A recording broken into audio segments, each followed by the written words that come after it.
En cambio, los AINES son antiinflamatorios que también tienen capacidad analgésica, o sea, alivian el dolor y también alivian la inflamación.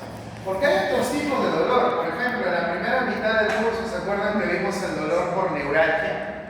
La neuralgia del trigemio. Es más, para la neuralgia del trigemio nosotros no usamos AINES. Nosotros usamos otros medicamentos como los anticonvulsivantes. ¿Se acuerdan, no? Pregabalina, gabapentina, carbamazepina, todos esos medicamentos que vimos en la primera unidad. También hay dolor migrañoso, que también se pueden utilizar otros tipos de medicamentos, como por ejemplo ergotamina, cafeína. Tenemos también dolor visceral. Recuerden que el dolor visceral es literalmente generado por las vísceras. O sea, tenemos por ejemplo los famosos cólicos, ¿no? Los cólicos gastrointestinales o los cólicos menstruales, ¿no? Para eso, por ejemplo, se utilizan principalmente opioides. Son medicamentos como el tramadol, por ejemplo, ¿no? La codeína se pueden usar para dolor visceral. Aunque hay algunos AINES que también se usan para dolor visceral. Por ejemplo, el naproxeno también se puede usar para dolor visceral. Es más, hay algunas marcas comerciales para dolor menstrual que tienen naproxeno, pero no todos los AINES funcionan para dolor visceral, solamente algunos. Y lamentablemente también tenemos el dolor por neoplasias, el dolor por cáncer.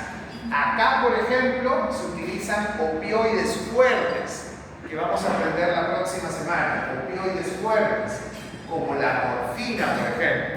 Y en algunos casos, cuando el paciente ya está en un estado terminal, hasta se puede utilizar otros tipos de medicamentos aprobados solamente para ese caso, que es, por ejemplo, algunos aceites como de cannabis, ¿no? No sé si me han escuchado, pero solamente aprobado para darle calidad de vida a los pacientes, ¿sí? Entonces nosotros, de todos los tipos de dolor que encontramos en la parte clínica, los que más tratamos son justo el dolor asociado a inflamación.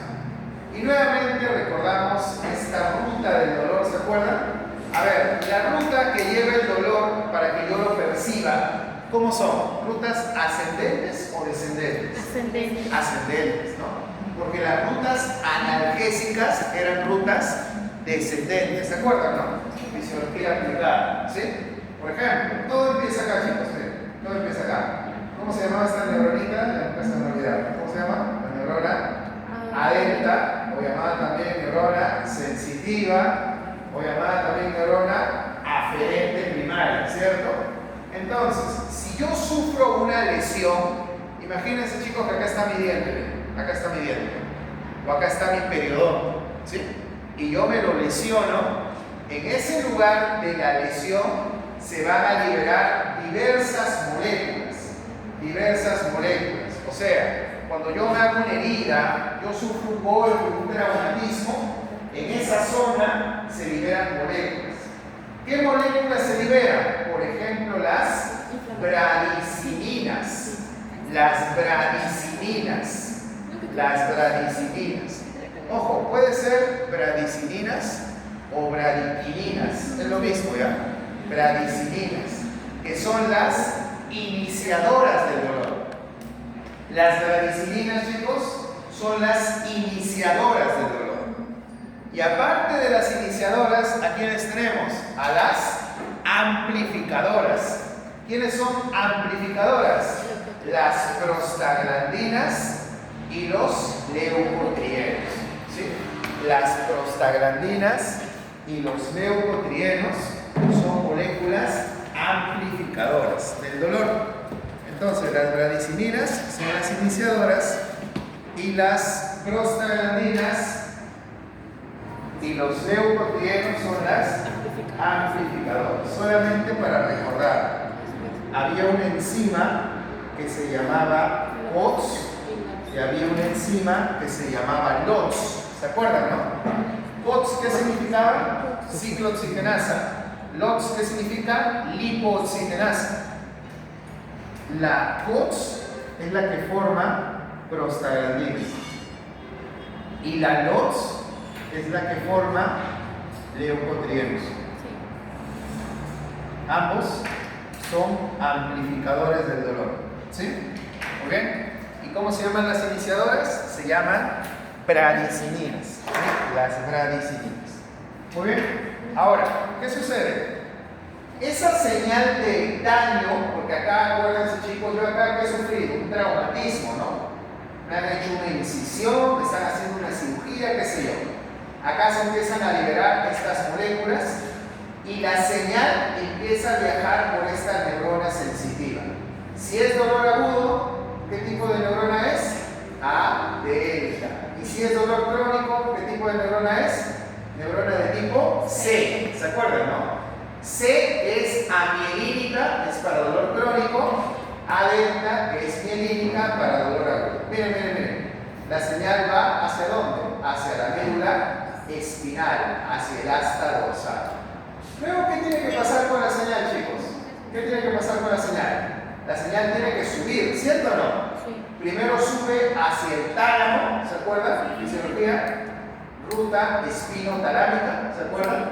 Y del tálamo se va a la corteza. ¿Cómo se llama esta ruta? La ruta tálamo cortical, ¿cierto? Pero miren, para que esta señal suba, ¿de qué necesitamos? Necesitamos de sinapsis. Y ustedes por física general aprendieron que para que exista sinapsis, ¿qué tiene que haber? ¿Qué tiene que haber para que exista una sinapsis? La liberación de un neurotransmisor. ¿Y cuáles son los neurotransmisores precisamente que permiten que se desarrolle esta ruta ascendente para que mi paciente pueda sentir dolor? Precisamente es el glutamato y la sustancia. Si ustedes recuerdan, el glutamato estaba relacionado más a qué tipo de dolor? Dolor agudo. ¿Se acuerdan o no? Y la sustancia P estaba relacionada más a qué tipo de dolor? Dolor crónico. Ambas sustancias, ambos neurotransmisores están implicados en la percepción del dolor. Solo que el glutamato está relacionado al dolor agudo y la sustancia P al dolor crónico. Y aparte, chicos, ¿se acuerdan que aparte de vías ascendentes, habían vías descendentes? Sí. ¿Para qué servían las vías descendentes? Para los mecanismos de analgesia. ¿Se acuerdan o no? Y principalmente los mecanismos descendentes funcionaban con estas moléculas. Las neuronas descendentes, o sea, las neuronas que bajaban para lograr el efecto analgésico, liberaban otro tipo de neurotransmisores. Ya no sustancia P, ya no glutamato, sino liberan, por ejemplo, serotonina. ¿Se acuerdan o no? Serotonina. Por ejemplo, noradrenalina. Y las famosas beta-endorfinas. ¿Se acuerdan? ¿Se acuerdan de los POE? ¿Se acuerdan que eran los POE? Voy a olvidar. ¿Se acuerdan? POE. ¿Se acuerdan? No es un detergente. ¿Se acuerdan o no? A ver, los POE. ¿Qué eran los POE? ¿Se acuerdan? ¿Qué significaba POE? Péptidos opioides endógenos. ¿Se acuerdan? Péptidos, porque son moléculas pequeñas, aminoácidos juntos pequeños. Opioides, porque tienen la acción como si fueran los opiáceos. ¿Se acuerdan? Tramadol, codeína, ya. Pero son endógenos porque mi cuerpo los forma. ¿Se acuerdan cuál era? El más importante está ahí en la diapositiva. Las beta endorfinas. Pero teníamos dos más. ¿Se acuerdan o no? Teníamos, por ejemplo, las encefalinas. ¿Se acuerdan o no? Eso lo vimos en fisio. Encefalinas. Y tenemos las dinorfinas. ¿Sí? Dinorfinas. Esos son los péptidos opioides endógenos. Son moléculas que liberan nuestras neuronitas también para lograr efecto analgésico. Pero acá en la diapositiva, ¿cuál han puesto? La más importante de las tres, ¿cuáles son? Las beta-endorfinas. Por eso están acá, pero no son las únicas. ¿Ah? También tenemos dinorfinas, también tenemos encefalinas. ¿Sí? Muy bien. Y estos son los mecanismos de analgesia. Son los mecanismos de analgesia. Ya. A ver, chicos, necesito el 100% de su atención para explicarles esto de acá. ¿Sí? El 100% de su atención. ¿Sí? Lo que les voy a explicar a continuación es la famosa cascada del ácido araquidónico, que de repente en bioquímica ya lo han visto, pero acá se los voy a explicar desde un punto de vista farmacológico, ¿ya? Presten atención. Miren chicos, todo comienza, ¿cuándo sientes dolor? ¿Cuándo sientes dolor? Cuando algo te lesiona, ¿cierto? Puede ser que me corté, puede ser que me lesioné. Pregunta, si yo me corto o me lesiono un tejido, ¿el tejido está formado por células o no? Sí. Y las células en su membrana, ¿qué tienen? Predominantemente. ¿Cuál es el componente más predominante de una membrana de una célula? ¿Cuál será? Curioso, como siempre la respuesta está en su cara. ¿Cuáles son? Los fosfolípidos, ¿cierto o no? Los fosfolípidos. ¿Cuál es el componente más abundante de la membrana celular? Los fosfolípidos. Chicos, si yo lesiono un tejido, estoy lesionando los fosfolípidos, ¿sí o no? Y cuando se lesionan los fosfolípidos, ¿qué enzima se activa? ¿Qué enzima se activa? La fosfolipasa. La fosfolipasa A2. ¿Sí? ¿Y por qué se activará? Pensemos. Si un fosfolípido está dañado, ¿el cuerpo humano qué quiere? ¿Conservarlo o quiere mejor destruirlo? Si está dañado, ¿qué conviene? Destruirlo para de nuevo crear ¿qué cosa? Para formar otro, ¿cierto? Entonces, si tú te lesionas un fosfolípido, ¿qué enzima se activa? La fosfolipasa. ¿Qué hace una asa? Degrada. ¿Qué degrada? Fosfolipasa. Fosfolípidos. Solamente que esta es una fosfolipasa de un subtipo diferente. La fosfolipasa A2. Yo sé que ustedes han escuchado una palabra parecida. ¿Han escuchado la fosfolipasa C o no? Sí. No digan que no, porque lo hemos hecho en la primera parte del curso. Sí. ¿Se acuerdan la fosfolipasa C? ¿A quién estaba relacionado? Eran los receptores acoplados a proteína G de tipo U. ¿Se acuerdan o no? Esta es otra fosfolipasa. La fosfolipasa A2.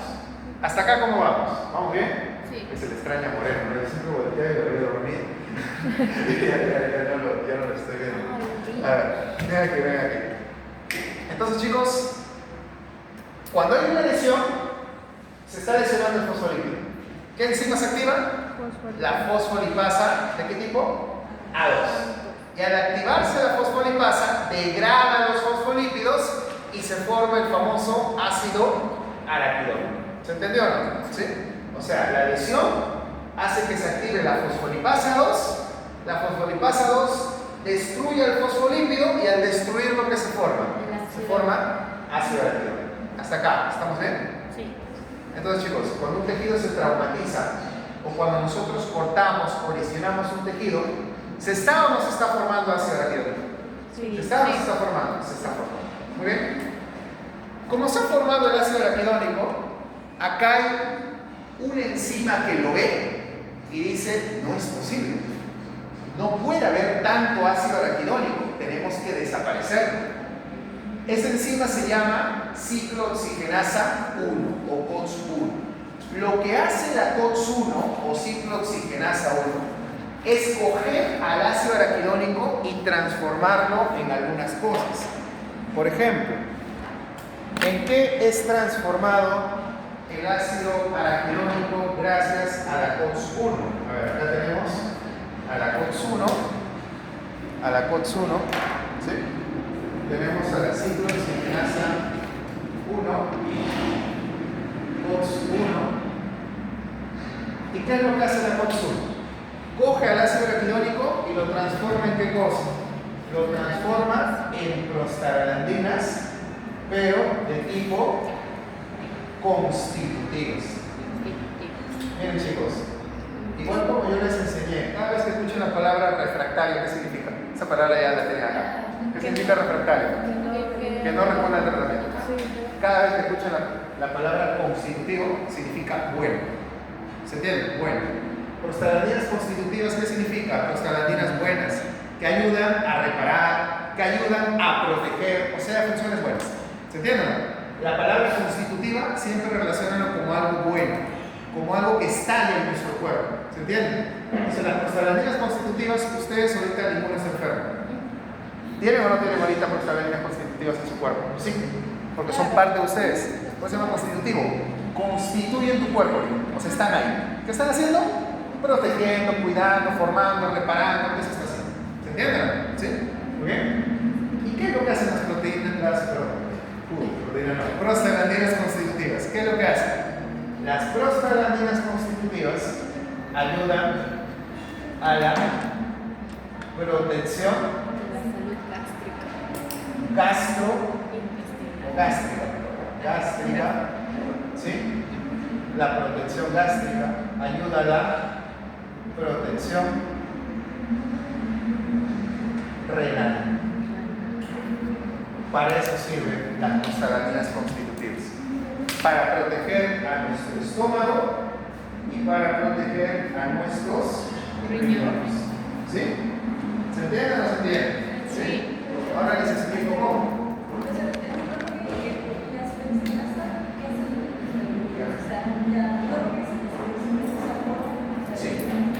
Sí, porque ustedes recuerden algo, chicos. ¿Qué es la ciclooxigenasa? ¿Qué es la ciclooxigenasa? Es una enzima. Y ustedes por su clase de biología que han aprendido que la enzima actúa en un sustrato para formar ¿qué cosa? Un producto. ¿Se acuerdan o no? La enzima sería la COX-1. ¿El sustrato cuál sería? El ácido araquidónico. ¿Y el producto cuál sería? La prostaglandina. ¿Se entiende? O sea, yo soy la enzima, imagínense, yo soy la COX-1, agarro mi ácido araquidónico y lo transformo en ¿qué? En prostaglandina. ¿Se entiende? ¿Sí? ¿Se aprendió acá, no? Enzima, sustrato, producto. ¿Cierto? Muy bien. Ahora, ¿cómo hace esto? Miren, ¿cómo hace esto? La COX-1, al formar las prostaglandinas constitutivas, van a aumentar el moco gástrico. Repito, la COX-1, al formar las prostaglandinas constitutivas, lo que van a hacer es formar mayor cantidad de moco gástrico y reducir la secreción de ácido gástrico. Dígame, ¿está o no está protegiendo el estómago? Repito, ¿qué es lo que hace la COX-1? Forma prostaglandinas constitutivas. ¿Qué es lo que hacen las prostaglandinas constitutivas? Aumentan tu cantidad de moco gástrico, o sea, tienes más moco, y aparte reduce la secreción de ácido en el estómago. ¿Estoy o no estoy protegiendo el estómago? Sí. Claro. Por eso decimos acá que la prostaglandina constitutiva tiene una función de protección gástrica. ¿Qué más hacen las prostaglandinas constitutivas? Hacen que los vasos sanguíneos que le llevan sangre a los riñones se dilaten. O sea, ¿qué pasa, chicos, si un vaso sanguíneo se dilata? ¿Lleva más sangre o no? Sí. Claro. Entonces, ¿le está llegando más sangre al riñón o no? Sí. Y si llega más sangre al riñón, también llega más oxígeno. Sí. Porque el oxígeno va por la sangre. Entonces el riñón está feliz. ¿Por qué está feliz el riñón? Porque le está llegando más sangrecita con su oxígeno y el riñón trabaja mejor. ¿Se entiende, no? Por eso decimos que estas prostaglandinas también protegen al riñón. ¿Está claro o no está claro lo que hace la COX-1? O sea, golazo, ¿no? Miren lo que hace la COX-1 formando prostaglandinas constitutivas. ¿Sí? ¿Hasta acá? ¿Todo bien? Sí. Pero acá les tengo otra más. Miren, la COX-1 no solamente forma prostaglandinas constitutivas. Es que, chicos, hay tanto ácido araquidónico que la COX-1 dice, ¿y ahora qué hago? O sea, agarra el ácido araquidónico y dice, ya formé prostaglandinas, pero me sobra más ácido araquidónico, ¿qué hago? Formo tromboxanos. Y lo que hace también la COX-1 es formar tromboxanos. Por su clase de hemostasia de fisiología aplicada. ¿Para qué servían los tromboxanos? Por ejemplo, el tromboxano A2. ¿Se acuerdan o no? Tromboxano A2. ¿Para qué servían los tromboxanos? Para mejorar la agregación y la activación de ¿qué? De las plaquetas. Oye, mira acá. Chicos, ¿por qué cuando ustedes hacen una herida sangra al inicio, pero después deja de sangrar? Por todo esto de acá. Ahora ya lo conectan o no con fisiología. O sea, está el momento de la conexión. Tú dañaste algo. ¿Quién se activó? La fosfolipasa 2. ¿Qué pasó? Los fosfolípidos dañados del tejido se transformaron en ¿qué? En ácido araquidónico. ¿Se activó quién? La COX-1 agarró el ácido araquidónico y aparte de las prostaglandinas, ¿qué te formó? Tromboxanos. Y deja de sangrar tu herida. ¿Se entiende? O sea, la COX-1 también nos protege contra un sangrado, contra una hemorragia. ¿Se entiende? Nos protegió. Muy bien. Entonces, lo que hace el tromboxano es permitir la activación plaquetaria. Chicos, ¿se entendió o no se entendió el papel de la COX 1? ¿Se entendió o no se entendió? Sí. ¿Sí? Entonces, ustedes me podrían decir, ¿la COX 1 tiene funciones buenas o malas? Buenas. Buenas, ¿cierto? Pero la COX 1 tiene su ladito de maldad. Sí. Todo en realidad. No es perfecta. A ver, chicos. Ni la cosa. ¿Cuál es su ladito de maldad de la COX 1? Miren, presten atención. Maldad. La COX 1 tiene una función que es que en las primeras horas del dolor, las primeras 2 horas del dolor, o del daño, las primeras 2 horas del daño, genera dolor. Del dolor que nos daño. En las primeras 2 horas del daño, ¿cierto? De la lesión,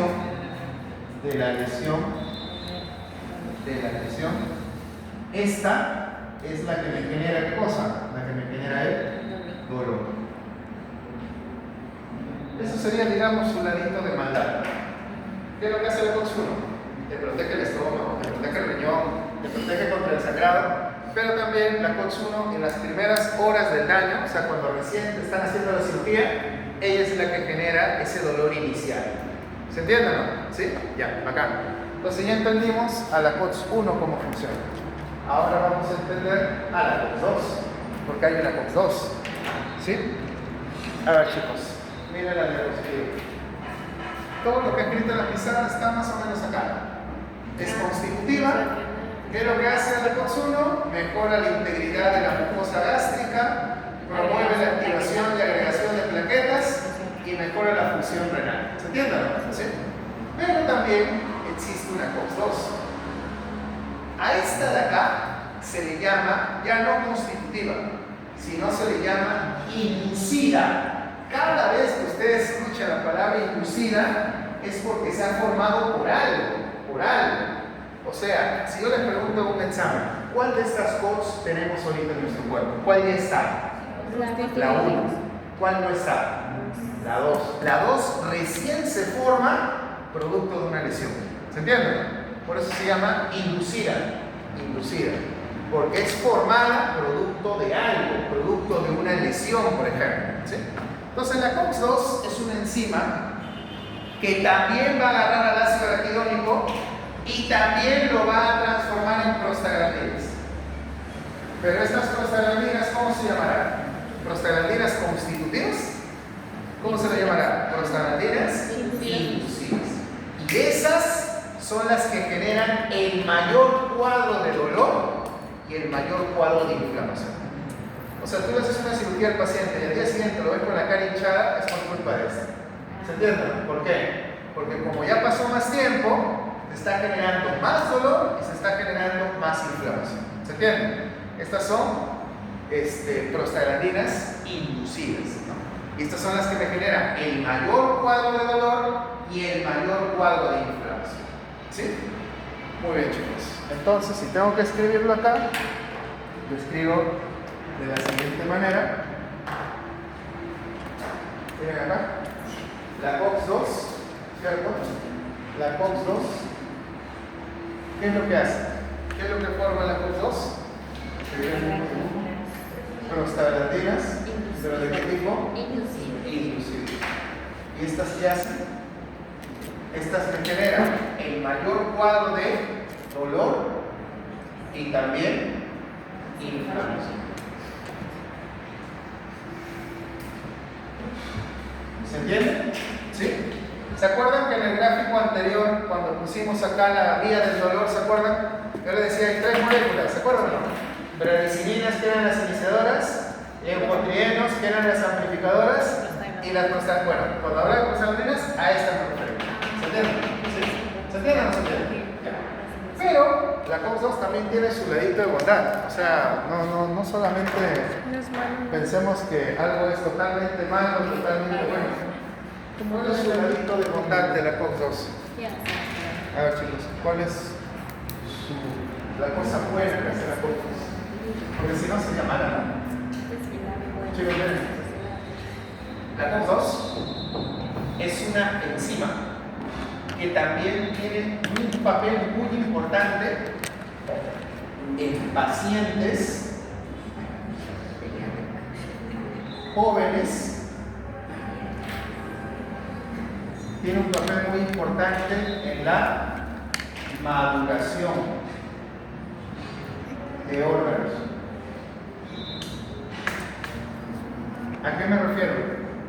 En pacientes niños, por ejemplo, la COX-2 no solamente es mala, la COX-2 no solamente genera dolor e inflamación. En pacientes niños, la COX-2 cuando se forma ayuda a la maduración del encéfalo, ayuda a la maduración de los riñones y también ayuda a la maduración de los endotelios, de los vasos sanguíneos. ¿Se entiende? O sea, la COX-2 no solamente tiene una función mala, también tiene una función buena. ¿Cuál es la función buena? Promover la maduración de órganos, ¿cierto? Por eso la COX-2 en los niños es recontra importante, porque ayuda a la maduración de órganos. ¿Y órganos importantes o no? Riñones, encéfalo y endotelio. ¿Sí? Entonces es bueno que un niño se lesione. ¿Cómo? Es bueno que el niño se lesione. No, es que acá hay un detalle. Es una pregunta interesante. ¿Yo cómo les dije que se llamaba la COX-2? Inducir. En adultos, ¿cómo se induce? Por una lesión. ¿Cierto o no? Pero en niños, ¿cómo se induce? ¿Cómo se forma? Gracias a factores de crecimiento. O sea, en un chuki, en un niño, dígame, ¿quién tiene más factores de crecimiento? ¿Un chuki de 7 años o ustedes? ¿Quién tiene más factores de crecimiento? Un chuki de 7 años, ¿cierto?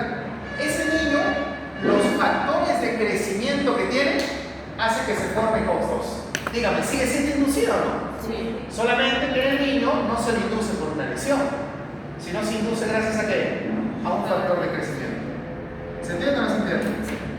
A ver si se entiende. Si yo la paro acá al frente de su compañera, miren, la paro acá al frente, y traigo un chuki de 5 años, les hago la siguiente pregunta. Su compañera Daniela no tiene ninguna lesión, está sana, todo. ¿Qué prostaglandina, o mejor dicho, qué COX le vamos a encontrar a ella de manera natural, de manera normal? COX-1, ¿cierto? Si ella se lesiona manejando bicicleta, algo, aparecerá recién la COX-2. Pero un chuki de 5 años, yo puedo encontrar de manera natural a la COX-1, que es la constitutiva, pero también a la 2. Porque está con tantos factores de crecimiento que la COX-2 se está induciendo por eso. ¿Sí? ¿Se entiende? Los chicos no se han confundido, ¿no? Ya. Como ves, a veces hago esa broma. La educación antigua, ustedes sabían, ¿no? Las mamás, ¿cómo eran? Las mamás antes, hacías algo, te daban tu, ¿no? Te daban tu golpe. Y claro, la mamá era sabia, ¿no? Así que al darte tu golpe se forman más COX-2 y tu cerebro maduraba mejor. No, fuera de broma, ¿sabes? Claro, tu cerebro maduraba mejor. Eso es bueno. Por si acaso es un chascarrillo, pero ¿tiene algo de sentido o no tiene algo de sentido? Sí. Tiene algo de sentido. Tiene. Hoy día llegan a su casa y Las les dicen gracias, generaciones mamá. antiguas eran muy diferentes a las generaciones nuevas. Pero bueno, ¿cómo vamos, chicos? ¿Vamos bien? ¿Vamos bien? Sí. Perfecto. Esa es la mamá de decir, estoy ayudándote, que se forme tu Mañana familia. ya te escribo desde el teléfono. Muy bien. La cara de Sí, sí. Así Así va a quedar. Acá debe estar. Chicos, miren.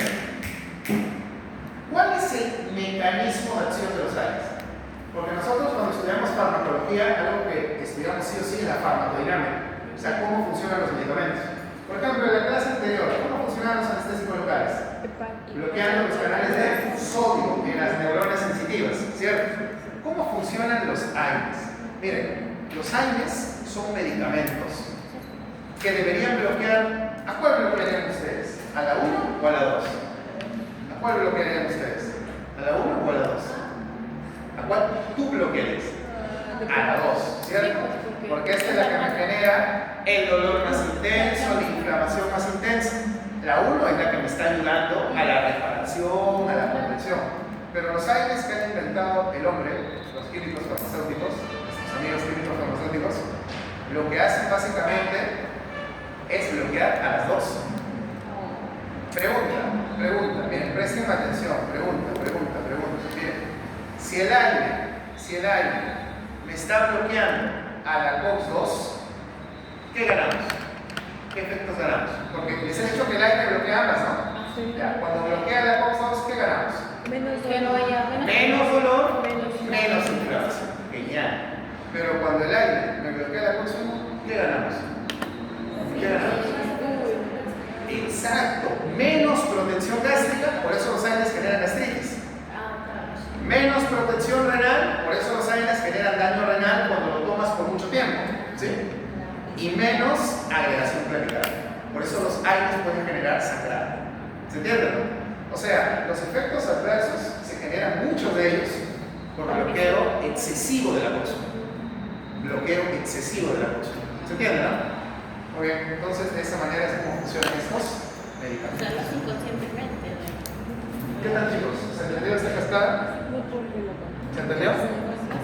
Es un poco... No es selectivo. Pues. ¿Cómo? No es selectivo el AINE, lo hace inconscientemente. Exacto, los AINES bloquean ambas. Ahora acá, aprovechando la pregunta de su compañero, hay AINES que bloquean un poco más a la COX-2 que a la COX-1. Vale. Pero también al revés. Hay AINES que bloquean más a la COX-1 que a la COX-2. Y hay otros que bloquean casi por igual, mitad. Ahorita vamos a ver cuáles son.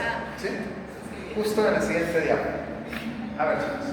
Tenemos los AINES inhibidores preferenciales de la COX-1. ¿Qué significa esto? Inhibidor preferencial de la COX-1. ¿Qué AINE a quién bloquea más? A la confusión. A la COX-1. Pregunta, si bloqueas más a la COX-1, ¿tienes más o menos efectos adversos? Más, ¿cierto? Por esto estos AINES son muy gastrolesivos. Su riesgo de gastritis es muy alto, ¿se entiende o no? Y no solamente son muy gastrolesivos, también tienen mucho riesgo de sangrado.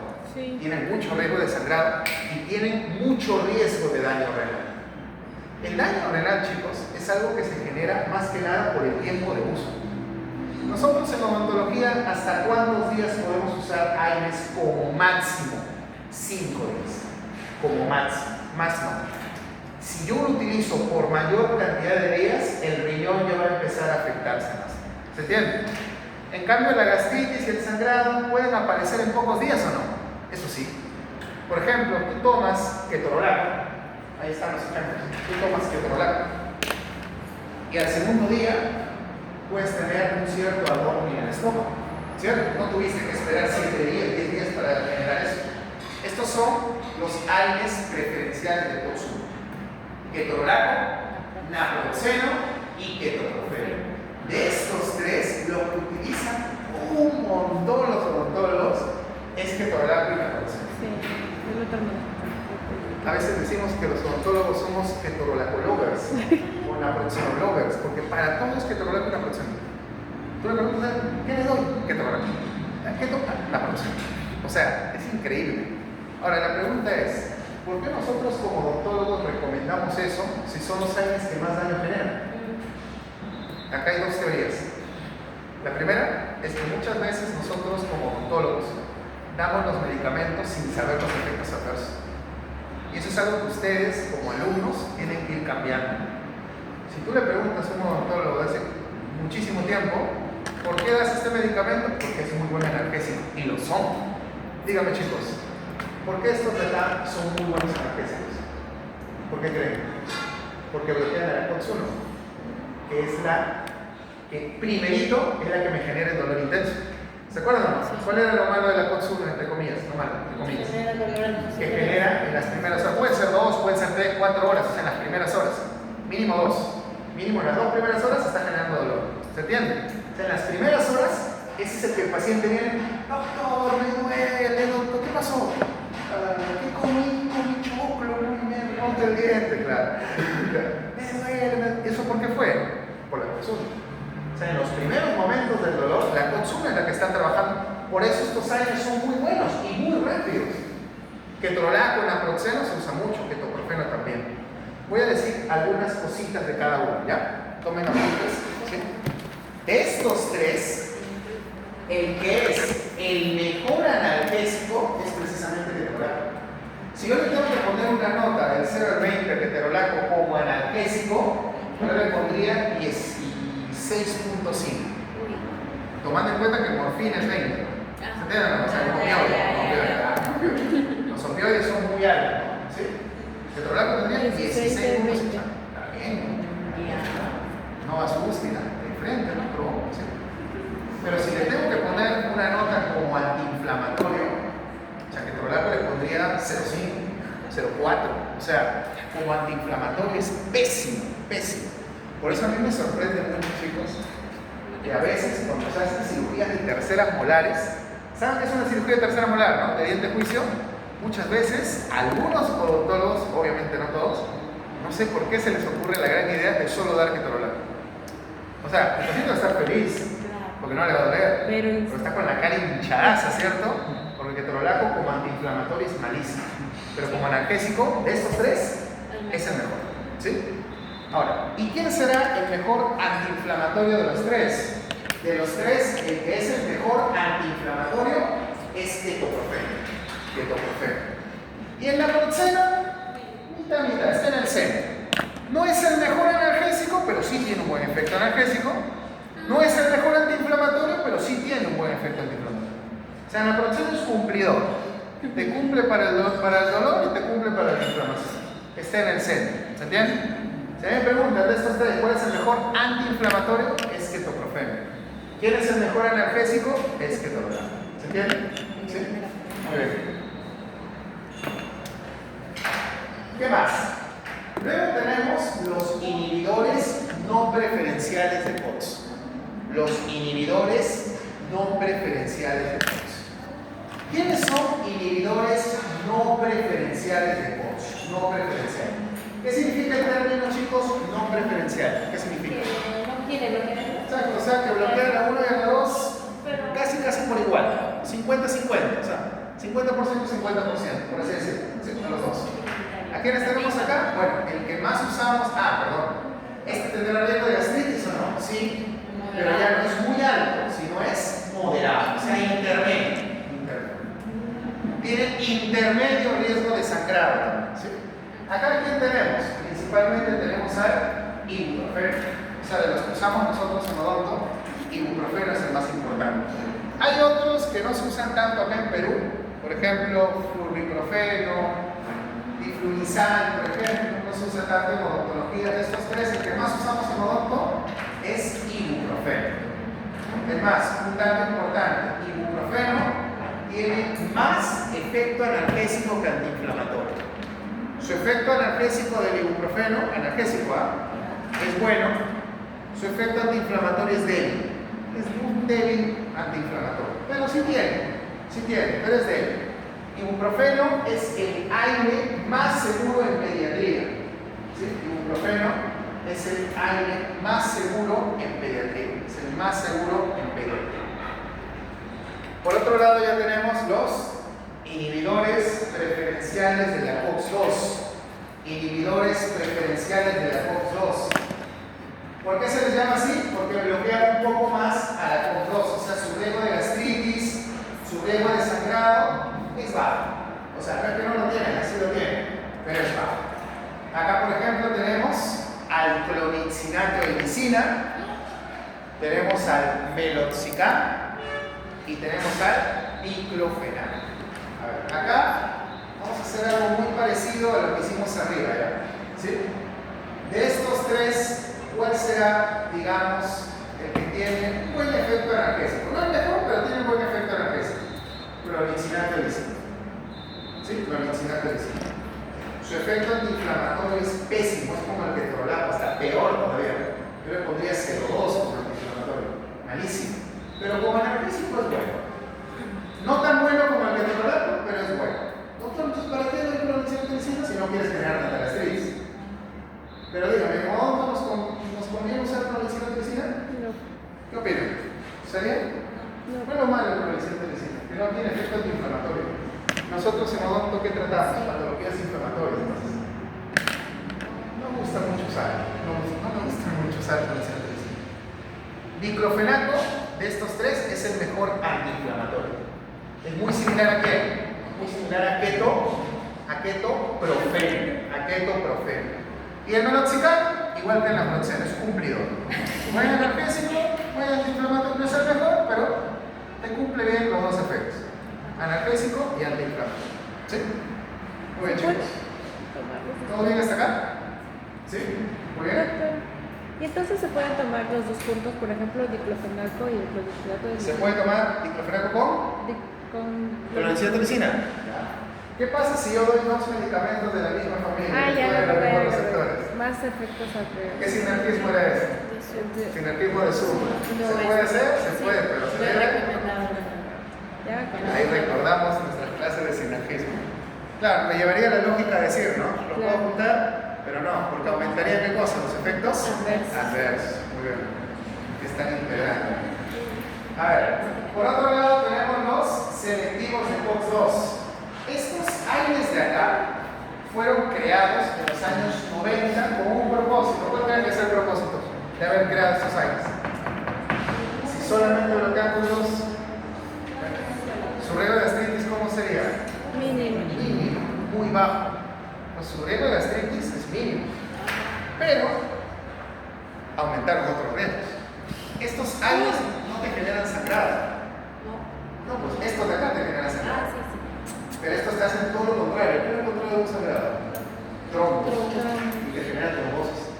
¿Eso qué significa? Que, por ejemplo, estos aires de acá, si bien es cierto, su riesgo de gastritis es muy bajo, y gracias a esto muchos odontólogos les gusta usar estos medicamentos, porque su riesgo de gastritis es bajo, pero hay que tener en cuenta que aumenta el riesgo de patologías cardíacas. Por ejemplo, ¿usted le daría a un paciente con antecedentes de infarto, le darían estos medicamentos? No, pues. A un paciente que ha tenido un ACV, ¿le darían este medicamento? A un paciente hipertenso no controlado, ¿le darían este fármaco? No. Pero algunos sí lo hacen. Por eso hay que tener mucho cuidado. Acá tenemos el famoso etoricoxib, celecoxib, parecoxib. A este grupo, ¿cómo se les llama, chicos? Se les llama inhibidores selectivos de COX-2, o también hay otra forma de decirlo de manera más corta, son los COXIBs. Sí, también. Los que están hacia los lados, celecoxib y etoricoxib, son medicamentos que se venden para vía oral. Ahorita vamos a ver eso. Y el que está en el centro es un medicamento que se vende para vía inyectable. Es más, esto creo que es un seminario, ¿no? Sí, es un seminario. Bueno, ahí lo vamos a ver un poquito más allá. ¿Sí? Ahí vamos a decir algunas cositas más. Chicos, presten atención. Estos fármacos de acá, ¿en qué pacientes tú no lo darías entonces? ¿Pacientes con enfermedad cardiovascular? ¿En qué otro paciente no lo darías? Pediátrico. Exacto, niños. Porque mucho me conviene bloquear toda la COX-2. ¿Qué efecto tenía la COX-2 en un paciente en formación? Maduración. Por eso no se da ni en pediátricos, ni mucho menos en gestantes. Porque en gestantes el medicamento atraviesa la barrera placentaria y el feto ya fue, no va a madurar sus órganos. ¿Se entiende, no? ¿Sí?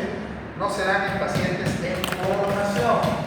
Y aparte, anoten en su cuaderno, estos selectivos de COX-2 son bastante hepatotóxicos. O sea, no nefrotóxicos, sino hepatotóxicos. ¿Sí? Muy bien. Entonces, miren, ¿a cuántos pacientes no le podemos dar? Muchos. ¿El diclofenaco también es hepatotóxico? Sí. El diclofenaco, ahorita lo vamos a ver. El diclofenaco también tiene un potencial hepatotóxico alto. ¿Sí? Ahora, chicos, les voy a decir, no les vayan a preguntar. ¿Saben cuál fue el primer COXIB que se creó?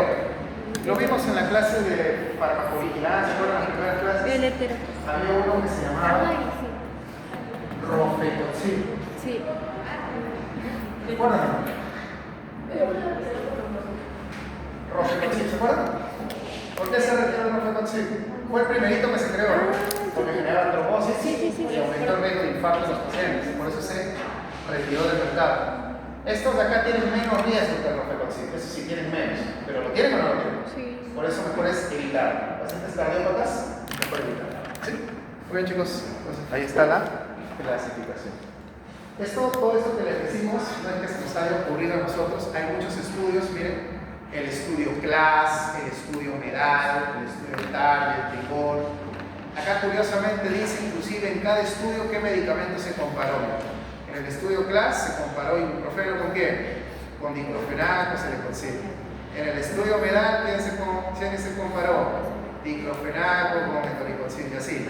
Estos estudios, por ejemplo, nos indican Los medicamentos que están más cerca a la parte superior de la curva verde son más gastrodesivos, por ejemplo el aproxeno.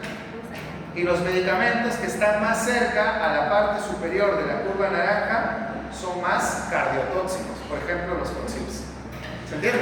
¿Sí? Muy bien. Ya.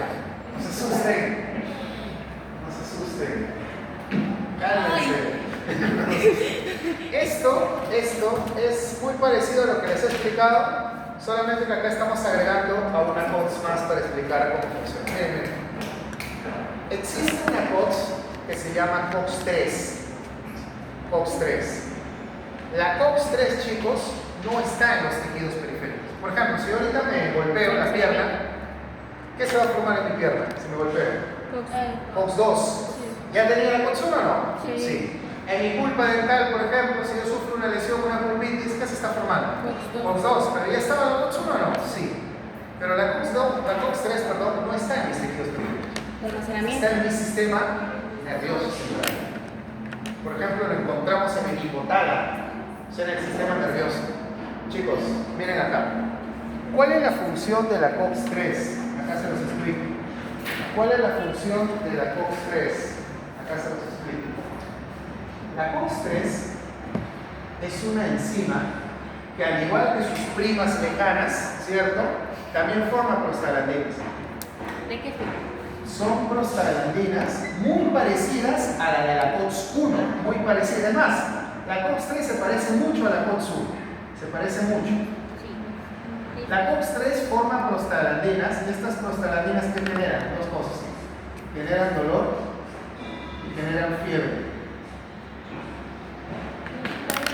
Dolor y fiebre. Pero no inflamación. ¿Se entiende, no? O sea, las prostaglandinas de la COX-3, ¿qué es lo que forman? Las prostaglandinas de la COX-3, ¿qué es lo que generan? Generan dolor, generan fiebre, pero no inflamación. ¿Se entiende? No inflamación. Chicos, ¿qué pasa si un paciente yo le doy un medicamento que bloquea la COX-3? ¿Qué es lo único que voy a lograr? ¿Qué efectos? ¿Qué efectos yo logro si a un paciente le doy un medicamento que bloquea la COX-3? Bloquea. Reducir la fiebre, ¿no? Ya no va a haber ¿qué? Dolor. O sea, efecto analgésico, y ya no va a haber fiebre. O sea, efecto antipirético. ¿Qué hace eso? Y él solamente es analgésico y es para la fiebre, nada más. ¿Cuál? Paracetamol. No.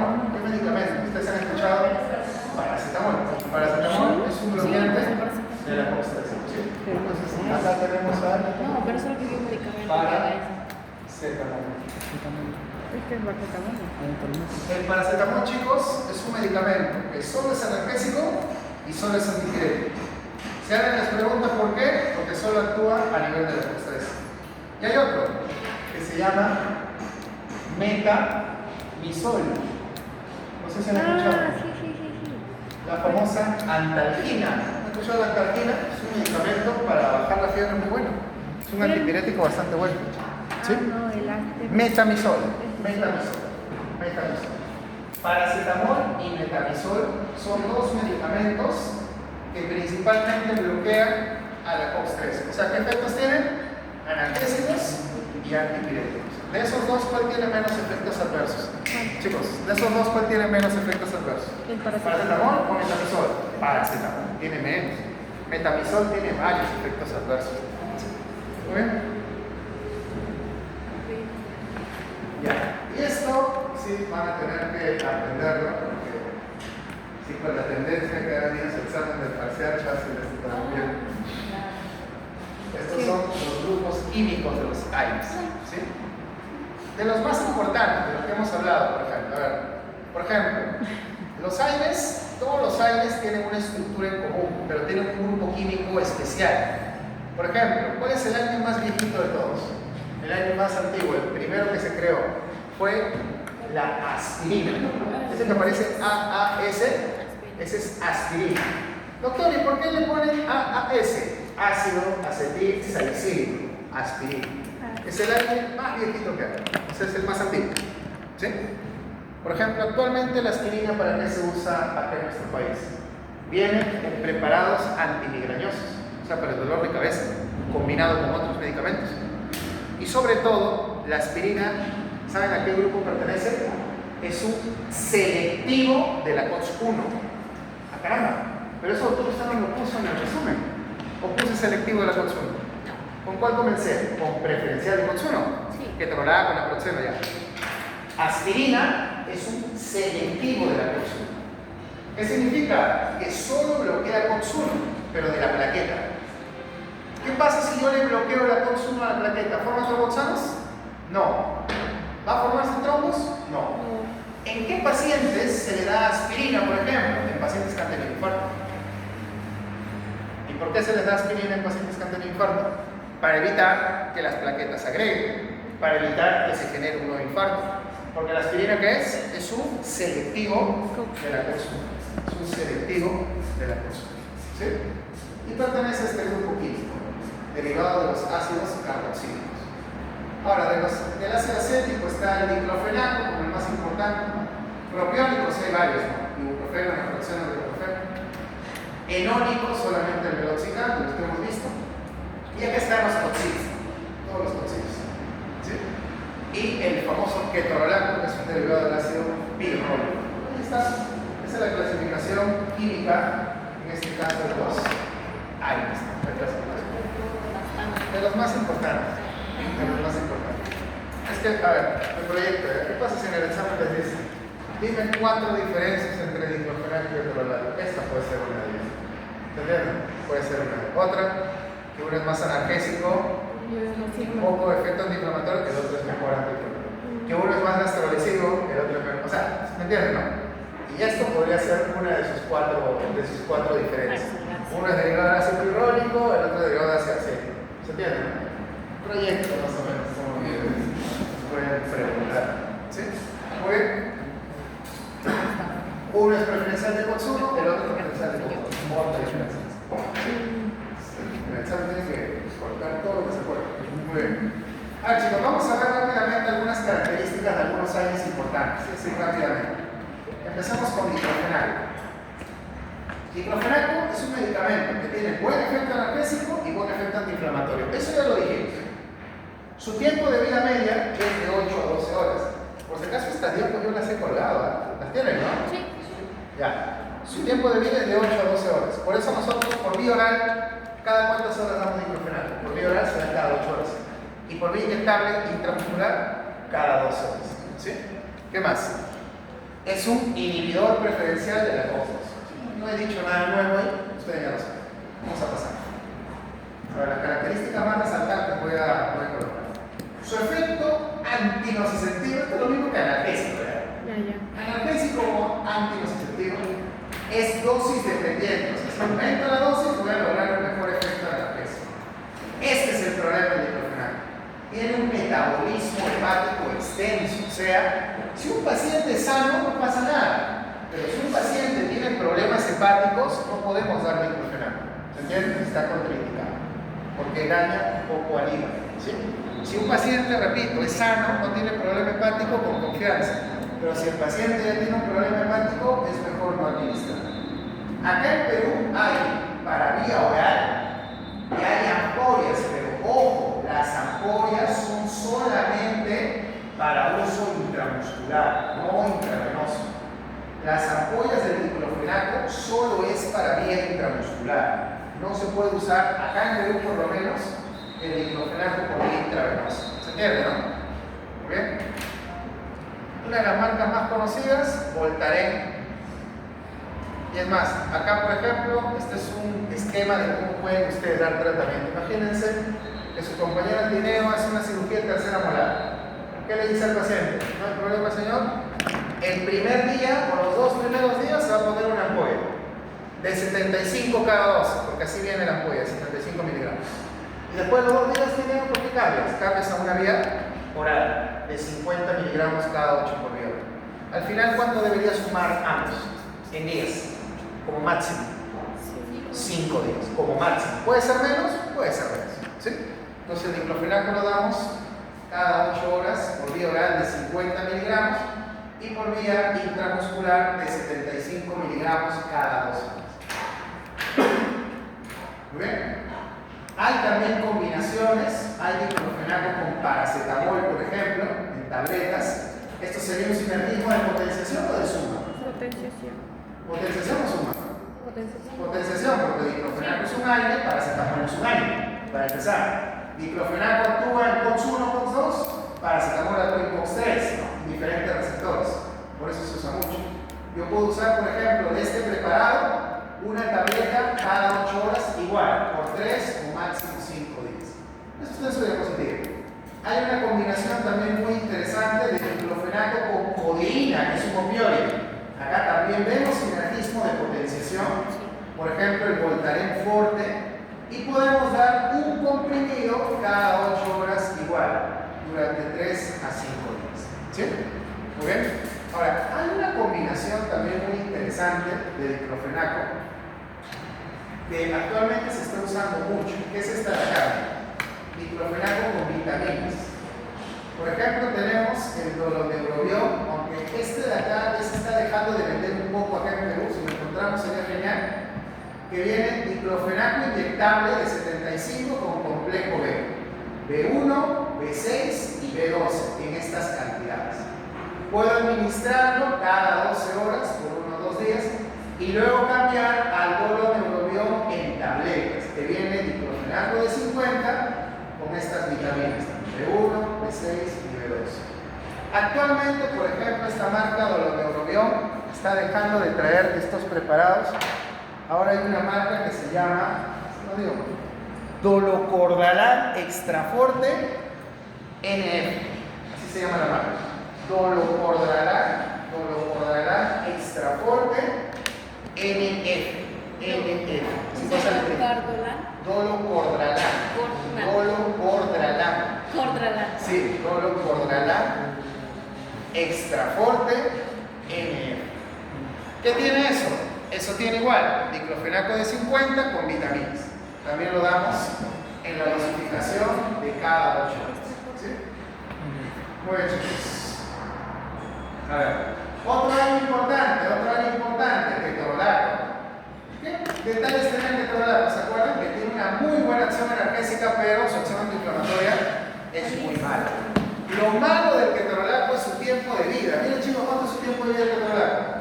De 4 a 6 horas. O sea, tengo que darlo por lo menos 4 veces al día. Pregunta, ¿ketorolaco era muy gastrolesivo o poco gastrolesivo? Muy gastrolesivo. Imagínate estar dándole por 5 días ketorolaco 4 veces al día. ¿Será conveniente? No. Por eso cuando damos ketorolaco, a lo mucho lo damos el primer día y después mejor es cambiarlo por otro medicamento. ¿Sí? Porque es muy bueno. Para el dolor es muy bueno. Es un preferencial de la consulta. Entonces, ¿cómo damos ketorolaco? Bueno, como tiene un alto riesgo de gastritis, un alto riesgo de nefrotoxicidad y prolonga el tiempo de sangría, ¿qué significa eso que prolonga el tiempo de sangría? Que genera mayor riesgo de sangrado, hay que darlo con bastante cuidado. Lo bueno del ketorolaco es que viene para vía oral y las ampollas sí se pueden usar para vía intramuscular y para vía intravenosa. Sí se pueden usar para ambas vías. ¿Sí? ¿Cómo lo damos? Esta es una de las marcas más conocidas de ketorolaco, Analgesic, y podemos darlo, por ejemplo, 60 miligramos, así viene la ampolla, puede ser por vía intramuscular o por vía intravenosa como dosis de carga. ¿Qué significa dosis de carga, chicos? La primera dosis, la primera dosis. Y automáticamente después cambiar a la vía oral, que es 10 miligramos, pero cada 6 horas solamente por un día. ¿Por qué solamente por un día? Porque si lo dejo más días me va a generar gastrolesividad, riesgo de sangrado. Doctor, entonces, ¿con un día es suficiente? No. Al día siguiente tendríamos que cambiar a qué cosa? A otro medicamento. ¿Se entiende? ¿A qué cambiarían, por ejemplo? De repente al día siguiente cambiamos a diclofenaco. De repente a meloxicam, según el tipo de dolor del paciente. ¿Sí? Esta es justo la ficha de riesgo del ketorolaco. Tiene un alto riesgo de generar úlcera, que es principalmente uno de sus factores adversos más enterosos. Tenemos también el ketoprofeno, que tiene una buena actividad analgésica, pero sobre todo, ¿se acuerdan? El ketoprofeno tenía una muy buena actividad antiinflamatoria.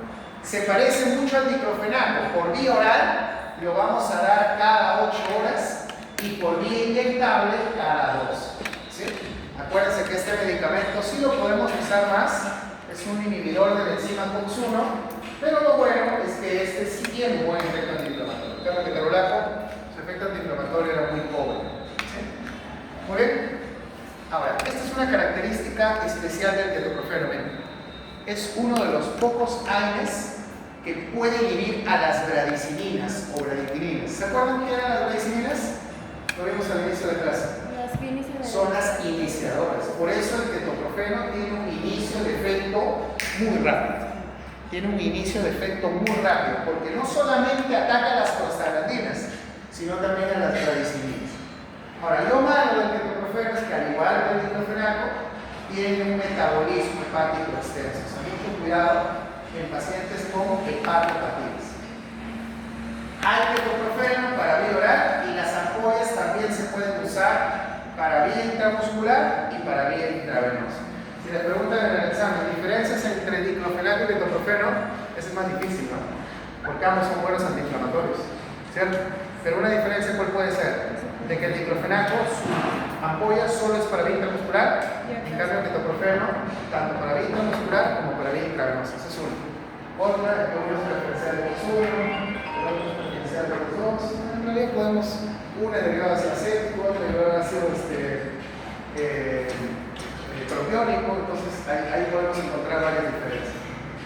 En el examen, chicos, tengo todo, escriban, no hay puntos de cómo, tengo todo, exámenes vacíos ahí, no puede ser. A ver, tenemos ketoprofeno, marca comercial más conocida, Profenil. Podemos administrar, por ejemplo, 100 miligramos por vía intramuscular cada 12 horas, puede ser el primer o los 2 primeros días, y después podemos cambiar a ketoprofeno por vía oral, que hay de 50 y hay de 100, pero lo administramos cada 8. Doctor, ¿cuándo doy el de 50 y cuándo doy el de 100? Creo que la respuesta es muy obvia. Si el paciente tiene más dolor o más inflamación, obviamente vamos a dar el de 100. Cada 8 horas por 3 a 4 días. Al final, ¿cuánto deberían sumar en ambas terapias? En días, como máximo. 5 como máximo. A ver, chicos, hablando un poquito de bioquímica. El ketoprofeno es una mezcla racémica. Escúchenme que estamos con tiempo. El ketoprofeno es una mezcla racémica. ¿Qué significa? Que es una mezcla de varios enantiómeros. ¿Qué son los enantiómeros? Son formas. Por ejemplo, miren, imagínense que yo estoy acá, yo soy Gilberto y estoy así. Y yo me veo en un espejo y veo un igualito a mí que también está con las manitos así. ¿Somos iguales? No. Uno es el reflejo. O sea, si lo veo espacialmente, es su reflejo. Lo mismo sucede. Acá, nosotros tenemos un enantiómero S, que es la parte dextro, y si lo miro en un espejo, tenemos el enantiómero R, que es la fase o la porción de R. ¿Qué es lo que ha hecho la industria farmacéutica, chicos? Averiguó cuál de estos es el que genera más efecto analgésico y antiinflamatorio.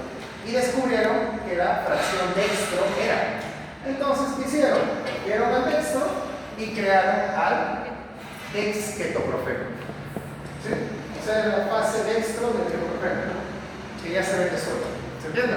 Este medicamento tendrá más o menos efectos adversos. Si han cogido la parte, entre comillas, buena, tiene más o menos. Menos. Lo malo es que está un poquito más caro, ¿cierto? Hay una marca comercial muy importante que se llama Ketese, que también hay para vía inyectable de 50 miligramos cada 12 horas, y luego podemos seguir con la vía oral, que es de 25 miligramos cada 8 horas. ¿Sí? Este es un medicamento muy bueno. Nosotros lo hemos usado mucho en odontología. Tiene muy buenos efectos analgésicos, antiinflamatorios, y sobre todo tiene bajos efectos adversos. ¿Sí? Ya para ir terminando, chicos. Ahorita nos saca. Miren el meloxicam, chicos. Meloxicam, nos pasan 2 medicamentos nada más. Meloxicam y ibuprofeno nada más, no me equivoco. Meloxicam era un preferencial del COX-2. ¿Saben lo bacán del meloxicam? Es que tiene un tiempo de vida tan largo que solamente lo puedo dar una vez al día. Si se puede dar una vez al día. ¿Sí? Entonces, como lo doy una vez al día, el paciente le cumple mejor la terapia. No se olvida las dosis, porque solamente lo tiene que tomar una vez. ¿Sí? Lo malo es que también tiene un extendido extensivo metabolismo hepático. Mucho cuidado con los pacientes con enfermedad hepática. Lo bueno es que hay vía oral y las ampollas se pueden usar para vía intramuscular y vía intravenosa. Acá podemos usar, por ejemplo, una ampolla de 15 miligramos por vía intramuscular una vez al día y luego cambiar a vía oral, ¿sí? De 15 miligramos una vez al día por 3 o 4 horas. Al final, ¿cuánto tiene que sumar la terapia? Tenemos 5 días más, ¿cierto? Ya. Ibuprofeno lo completo en la práctica, ¿ya? ¿Sí? En los primeros minutos de la práctica completamos ibuprofeno, porque ahorita debe estar el doctor afuera esperando. ¿Sí?